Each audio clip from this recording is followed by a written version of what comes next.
प्रेमाने आमंत्रण दिलं. मी वास्तविक माझी लायकी नाही आज या प्रसंगी काही बोलावं, कारण तुम्हाला सांगू इच्छितो मी ॲज अ म्युझिशियन और ॲज अ अरेंजर आम्हा लोकांचा सॉन्ग रायटरशी अजिबात संबंध येत नसत नाही. तसेच इतके वर्ष एकत्र रेकॉर्डिंगला वगैरे भेट झाल्यामुळे आमची ओळख होती, परंतु कामामध्ये जवळचा संबंध असा आमचा नव्हता. त्यामुळं मजरूजींच्या बद्दल मी काही बोलू शकणार नाही. एवढंच सांगू इच्छितो की ते महान कलाकार होते. त्यांनी त्यांच्या पॉप्युलॅरिटीनी आणि इतकं दीर्घकाळ जे काम केलं त्यांनी सिद्ध करून दाखवलेलं आहे. आणि त्यांच्या यशाचं कारण म्हणजे त्यांची सिन्सिअरिटी, स्वतःच्या कामाबद्दलची. संगीत हा फार मोठा हिंदी चित्रपट सृष्टीचा भाग आहे. Without music no movie could be successful असं आपल्या फिल्म इंडस्ट्रीने दाखवून दिलेलं आहे.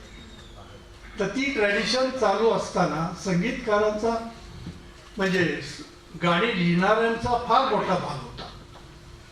जितकंच म्युझिक इम्पॉर्टंट तितकीच पोएट्री इम्पॉर्टंट असं झालं. आणि हा जो इतिहास आहे या सर्व संगीतप्रेमी लोकांना जगभर ज्यांना त्याच्याबद्दल कुतूहल आहे त्या सर्वांना म्हणजे त्यातला आनंद देणाऱ्यापैकी मजनू सुलतानजी हे एक होते. म्हणून मला त्यांच्याबद्दल फार आदर आहे.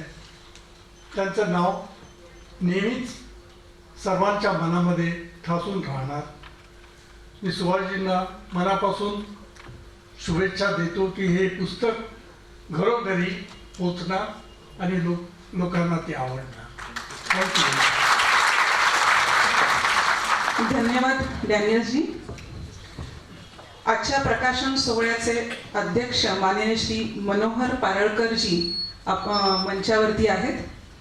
मगाशी सुभाषजींनी सांगितलं की त्यांचे ते बिग बॉस होते टाटा मोटर्समध्ये. तर जवळजवळ 40 वर्ष मनोहरजी टाटा मोटर्स या नामांकित कंपनीमध्ये कार्यरत होते. महाव्यवस्थापक म्हणजेच जनरल मॅनेजर या पदावरून काही वर्षांपूर्वी ते निवृत्त झालेले आहेत. मनोहरजींना पहिल्यापासूनच साहित्य, नाटक आणि संगीत यांची आवड आहे. टाटा मोटर्समध्ये कार्यरत असताना आपल्या सहकारी कामगारांमध्ये वाचनाची, कलेची आवड रुजावी म्हणून अनेक उपक्रमांद्वारे त्यांनी प्रयत्न केले.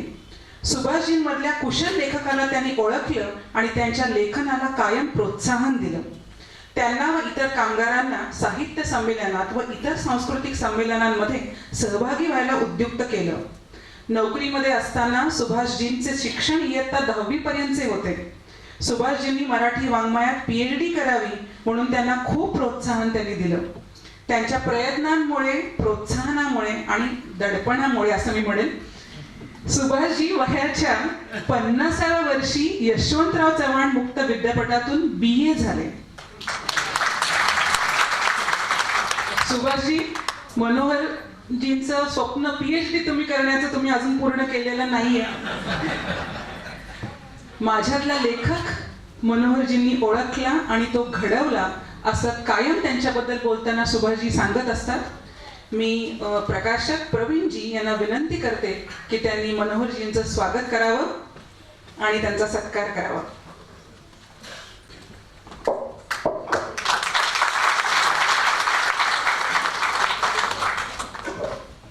धन्यवाद प्रवीणजी.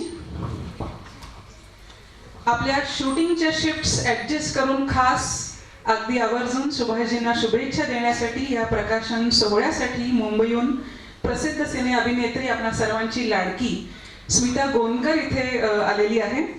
सुरुवातीला त्यांच्या विशेष हिट गाण्यांमुळे प्रकाश झोतात आलेली, पण आता मात्र अभिनय कौशल्यामुळे सदैव चर्चेत असलेली अशी ही आपल्या सर्वांची लाडकी स्मिता. फक्त मराठी चित्रपटांपुरतं आता करिअर मर्यादित न राहता आता हिंदी चित्रपटांमधून सुद्धा स्मिताला संधी मिळतेय. आणि सांगायला खूप आनंद होतो की नुकताच टोरंटो इथे संपन्न झालेल्या पहिल्या अल्टरनेटिव्ह फिल्म फेस्टिवल स्प्रिंग 2017 मध्ये मिस्टर अँड मिसेस अनवॉन्टेड या सिनेमासाठी सर्वोत्कृष्ट अभिनेत्री या पुरस्काराने तिला सन्मानित करण्यात आलं. आणि ही गोष्ट आवर्जून सांगायला हवी की हा पुरस्कार मिळवणारी स्मिता ही पहिली मराठी अभिनेत्री आहे. स्मिता, आम्हा सर्वांना तुझा खूप खूप अभिमान आहे आणि सर्व रसिकांच्या वतीनं तुझं खूप खूप अभिनंदन. या प्रसंगी स्मिताने आपलं मनोगत व्यक्त करावं अशी मी आपल्या सर्वांतर्फे तिला विनंती करेन. व्यासपीठावर उपस्थित सर्व मान्यवर. काय काय गाणं मी म्हणणार? अरे बापरे, आज इकडे इतके दिग्गज मंडळी बसले, त्यांच्यासमोर माझं तोंडही उघडणार नाही. व्यासपीठावर उपस्थित सर्व मान्यवर, इकडे उपस्थित सर्व पत्रकार मित्र मंडळी, माझे मित्र मैत्रिणींनो, बंधू भगिनींनो, सगळ्यांना माझा नमस्कार. फॉर्मल असा इव्हेंट आहे, पण मी थोडासा मी कुठलाही इव्हेंट मी गेले ना, मी का फ्रेंडली नोटवर आली आहे. माझं घरचं इव्हेंट आहे असं समजून मी इकडे आली आहे, म्हणून मी फॉर्मल जास्त राहणार नाहीये. ऍक्च्युली मला हे सांगायचं आहे की जेव्हा एखादा कलाकार किंवा एखादा डिरेक्टर किंवा एखादा प्रोड्युसर काम करतो, तो सतत काम करत असतो, पण तुम्हाला माहीतच असेल की सगळे चित्रपट रिलीज होऊ शकत नाहीत. बरेच चित्रपट बनतात, निम्मे बनतात, काही अडचणी येतात, पण काम सगळे कंटिन्यूस करत असतात. तसेच प्रत्येक पत्रकार किंवा लेखक काम करत असतो, पण जेव्हा त्याच्या पुस्तकाचं प्रकाशन असतं ते म्हणजे एखादा मूवी रिलीज झाल्यासारखं असतं.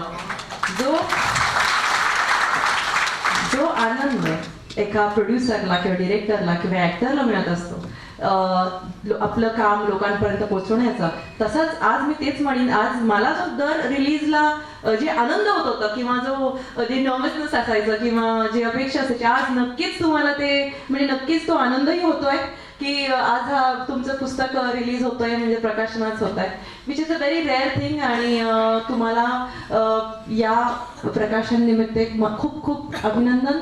आणि याच्या पुढे खूप असे नवीन अजून तुम्ही लिहा, अजून छान छान लिहा, अजून पुस्तक प्रकाशन होऊ दे आणि तुमच्या सगळ्या प्रकाशांना नक्की. आणि विशेष म्हणजे ना, मी जेव्हा माझं पहिली फिल्म आली होती, मी नवीन मी पुण्याचीच आहे, आणि इकडे जेवढे माझे पत्रकार मित्र बसलेले आहेत आणि सगळ्यांनी मला इतकं भरभरून प्रेम दिलंय. आणि प्रत्येका माझ्या मूवीच्या प्रेस कॉन्फरन्सला यायचे, प्रत्येका रिलीजला यायचे, आणि त्यांचा साथ मला खूप मोलाचा आणि खूप महत्वाचा असायचा. आणि आज तुम्ही मला इकडे बोलवलंय त्याच्याबद्दल मी खरंच खूप मनापासून खूप आभारी आहे. जास्त बोलणार नाही, कारण हा जो कार्यक्रम आहे हा लिटरेचर किंवा संगीताविषयी आहे, म्हणून जास्त तसं बोलणार नाही. पण हा एक नक्कीच मला सांगायला आवडेल की पुण्यामध्ये नेहमी आपल्याला माहिती आहे, आपल्याकडे ऍक्टर्स असो किंवा नाटक असो, लिटरेचर असो, वी आर रिच. आणि मला नेहमी याचा खूप गर्व असायचा की मी पुणेरी आहे आणि आमच्या पुण्यामध्ये या सगळ्या गोष्टी खूप रिच आहेत. पण आज मी पहिल्यांदा पुण्यामध्ये अशा कार्यक्रमाला आली आहे जिकडे संगीत, गझल आणि शेर शायरी चालू आहे, आणि एक खूप वेगळा अभिमान वाटतो आणि खूप प्राऊड फील होतं. आणि सगळ्यात प्राऊड वाटी गोष्ट म्हणजे ही की सुभाषजींनी आत्ताच मगाशी एक शायरी व्यक्त केली आहे, त्याच्याबद्दल मला अजूनही छान वाटतंय. ह्याच्यापुढे अजून तुम्ही छान छान शायरी नक्कीच आम्हाला ऐकवाल अशी अपेक्षा आहे. तर माझे हे मनोगत तिकडेच मी संपवते. मला इकडे बोलवल्याबद्दल जे प्रेम आणि सन्मान तुम्ही मला देता त्याच्याबद्दल मी मनापासून तुमची आभारी. धन्यवाद स्मिता. रसिक हो असं म्हणतात की प्रत्येक यशस्वी पुरुषाच्या मागे एक स्त्री असते. सुभाषजी सिनेसंगीत आणि सिनेसंगीताच्या प्रत्येक अंगाचा सखोल अभ्यास आपण करू शकला व तो आम्हा रसिकांपर्यंत आपल्या लेखनातून पोहोचवू शकला, ते तुमच्या पाठीशी खंबीरपणे उभ्या असलेल्या तुमच्या पत्नी सुहासताई यांच्यामुळे. सुभाषजी कायम असं सांगत असतात की माझ्या बायकोने कधीही आजपर्यंत हातात पिशवी देऊन मला हे सामान आणा, ते सामान आणा किंवा आणून द्या असं कधीही सांगितलं नाही. सगळा प्रपंच नेटाने स्वतः हिमतीने सांभाळला, म्हणूनच मी लेखनाचा आणि एकूणच सांगीतिक प्रपंच करू शकलो असं ते कायम सांगतात. आजच्या सोहळ्यासाठी सुहासताई आपल्या कुटुंबियांसमवेत आवर्जून उपस्थित आहेत. त्यांच्या नावाप्रमाणे अजूनही तुम्ही त्यांच्याकडे बघा, कायम त्यांच्या चेहऱ्यावरती प्रसन्नता आणि स्मित हास्य असतं. आणि सुहासताई, तुमच्याकडे बघून मला काही ओळी सुचल्या त्या मी तुमच्यासाठी खास सादर करते.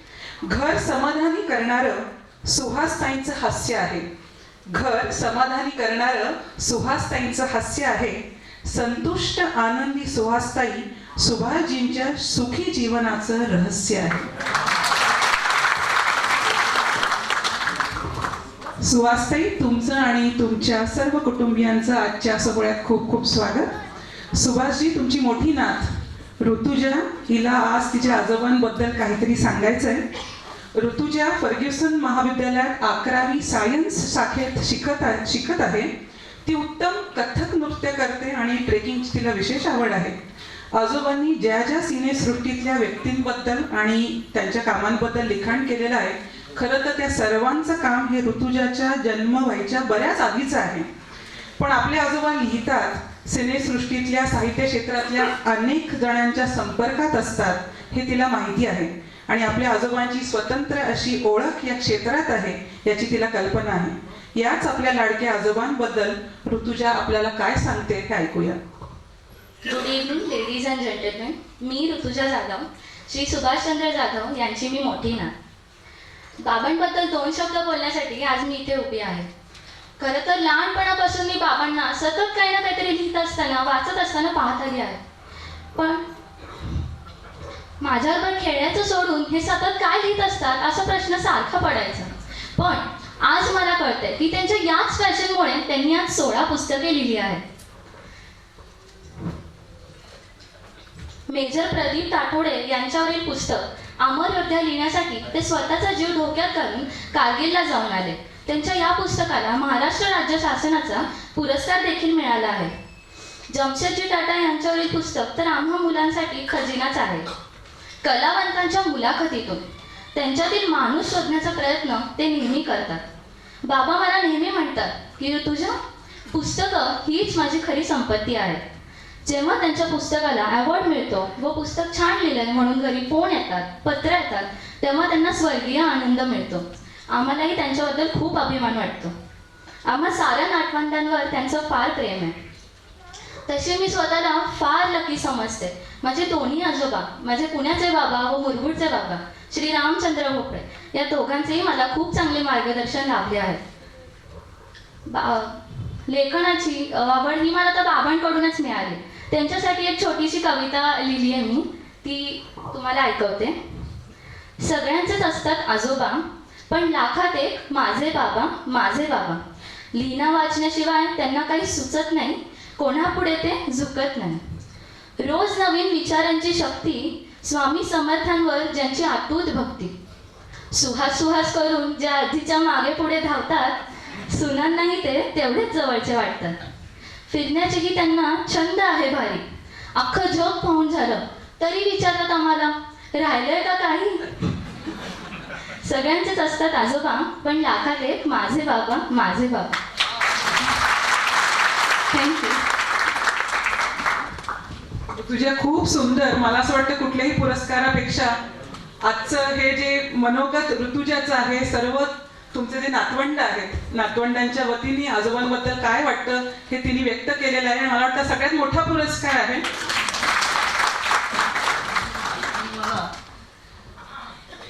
तिने मला हे काही दाखवलं नाही. ती म्हणली की मला तुम्हाला सरप्राईज देणार आहे, त्यामुळे यातला एकही शब्द माझा नाहीये. पण तिने सांगितलंय की लेखनाचा बाळकडू तुमच्याकडनं तिला मिळालेला आहे, त्यामुळे सुंदर कविता ऋतुजाने सादर केली. रसिक हो, आपणा सर्वांचं भाग्य आहे की आज या मंचावरती, आज या सोहळ्यासाठी प्रसिद्ध आणि लोकप्रिय गायक इक्बाल दरबारजी उपस्थित आहेत.